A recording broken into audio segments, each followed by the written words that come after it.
Sebuah rekaman ramai beredar di media sosial Telegram pada Selasa 16 April 2024. Dalam rekaman tersebut memperlihatkan momentum peralatan militer MSTAS dengan proyektil Krasnopol yang dapat disesuaikan menghancurkan howitzer M77 Amerika di daerah desa Salichna di arah Zaporizhzhia. Bukannya mereda, perang yang melibatkan kedua kubu Rusia dan Ukraina justru semakin memanas. Seperti yang terlihat dalam rekaman, terjadi aksi saling serang antar dua peralatan militer pamungkas Rusia dan Ukraina.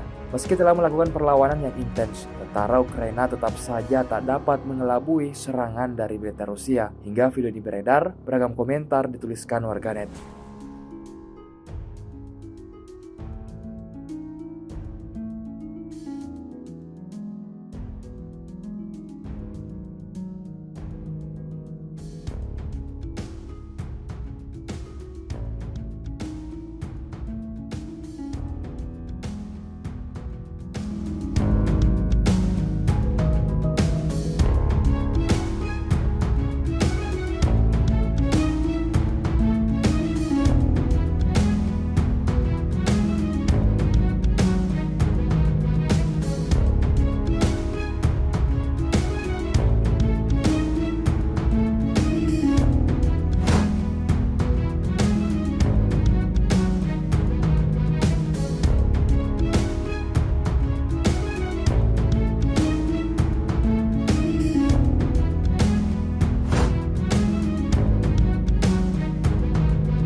Download Tribun X sekarang, menghadirkan lokal menjadi Indonesia.